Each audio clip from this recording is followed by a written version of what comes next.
Mortal Kombat was far from the best movie of 2021, but it certainly delivered enough of a punch to warrant a sequel. In lieu of that upcoming film, let's take a look back at some of the details you might have missed in Mortal Kombat.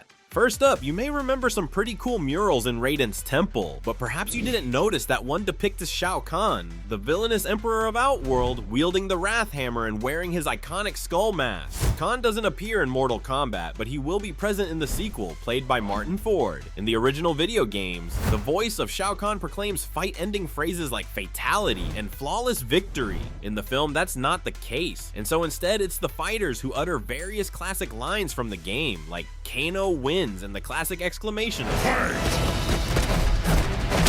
Liu Kang is the only one to announce fatality, while Kung Lao says flawless victory upon dispatching with Natara, whom he notably defeats without taking any damage himself. Kano wins is perhaps the most memorable line drop from the film, coming directly after Kano defeats Reptile using his heart rip fatality, which was introduced in the first Mortal Kombat game. Speaking of Kano, he's blamed by Cabal for the latter's respirator suit. In the games, Cabal was a fellow Black Dragon member who left to become a cop. In Mortal Kombat 3, he was burned alive by Kentaro, after which Kano saved him by connecting his body to the respirator suit. Also worth noting is Kano referring to Raiden as Gandalf and to magic-based attacks as Harry Potter shit. This is only notable in that both franchises he's referencing are owned by Warner Brothers, the company behind Mortal Kombat's big screen adaptations. Back to the murals, another one showcases Shang Tsung's defeat at the hands of Kung Lao's ancestor, the Great Kung Lao. This was the first time Earthrealm won the tournament against Outworld. The Great Kung Lao is also the ancestor of Kung Jin and Liu Kang, and is eventually revealed to have been reincarnated as the newer Kung Lao. There's also a painting of Goro tearing a man in half, which is probably meant to be the Great Kung Lao, as Goro is the one who canonically defeated him. Then there's the mural showcasing Argus and Delia. Argus is one of the gods of Edenia, another of the realms that compete in Mortal Kombat. Delia is his wife, as well as a powerful sorceress who can see into the future. Players will remember them from Mortal Kombat Armageddon, wherein the two characters created a method by which to rid the universe of Mortal Kombat participants in order to save the universe. Their sons are Tavin and Daigen, who were placed into a sort of supernatural sleep in preparation for their heroic quest. Unfortunately, the evil Dagon awoke prematurely and wound up killing off his parents. The mural is meant to depict the two of them putting Tavin to sleep. While the group is exploring Raiden's temple, Kano attempts to steal what looks like a gold medallion. In actuality, this is an amulet belonging to Shinnok, the elder god of death who rules the Netherrealm. Elsewhere in Raiden's temple is Kitana's bladed fan, which franchise fans will have no doubt recognized during their initial watch. The character doesn't show up in the 2021 movie, but she's played by Adeline Rudolph in the upcoming sequel. It's also in Raiden's temple that we see one of the funnier Easter eggs, the leg sweep kick.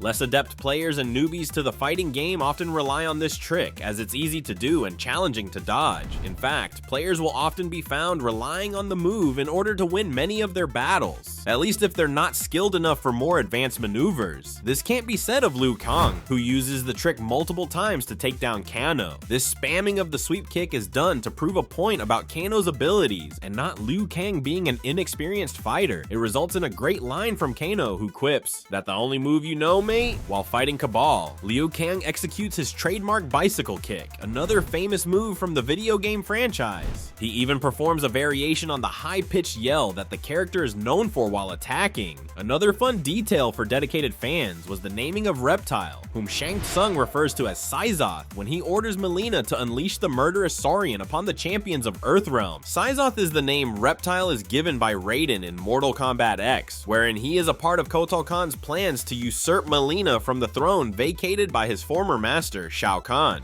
Hey, remember Sonya Blade's weird board covered in newspaper clippings and evidence about the fighters? It's chock full of little Easter eggs and details. For example, there's a page torn from a book, which refers to the Matoken warrior, a shaman named Nightwolf, who has the ability to manifest bows and empower tomahawks with flames. This is a reference to Nightwolf, a classic character originally introduced in Mortal Kombat 3. One of his variations in Mortal Kombat 11 is called Matoken Warrior.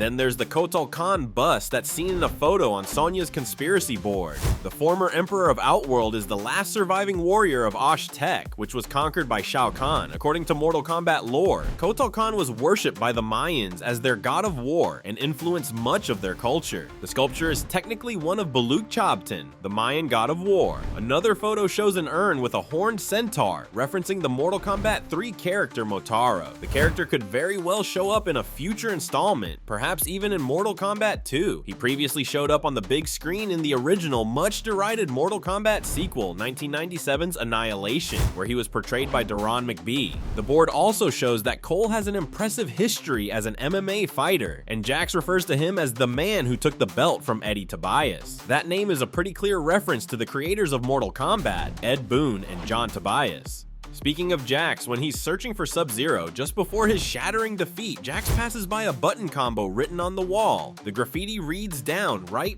+sign LP, or down, forward, and low punch, which is the combo for Sub-Zero's special move wherein he throws ice at his opponent and freezes them. Another Jax fight, this time with Reiko, features a pretty accurate recreation of the pit, a stage seen in many Mortal Kombat games. It's basically just a big platform above a pit of spikes. That same fight features the classic finish him wobble, wherein a defeated character stands before their opponent, wobbling back and forth before the winner proceeds to execute their finishing move. If you were curious, Jax's finishing move of crushing his opponent's head with a clap of his hands is a fatality first shown in Mortal Kombat 2. In the original Mortal Kombat film from 1995, Shang Tsung is memorably played by Kari Hiroyuki Tagawa. His reading of the line, "Your soul is mine," is so iconic that it's a surprise for some that it didn't originate in the game, but in the movie. Having Shang Tsung in the 2021 film meant that it was a no-brainer for the writers to include the now classic line, and they did just that when Shang Tsung uses magic to pull Kung Lao to him and suck out his soul. Another possible reference to the 95 film is Kano's inability to track Raiden's temple using GPS. In the original film, Shang Tsung's island causes Sonya's compass to stop working properly. Things do get more obscure in the 2021 Mortal Kombat, notably in the inclusion of characters Reiko and Nitara. Neither is a major part of the games, with Reiko having been introduced in Mortal Kombat 4 as a replacement for Noob Saibot after it was decided that the game had too many ninja-styled fighters.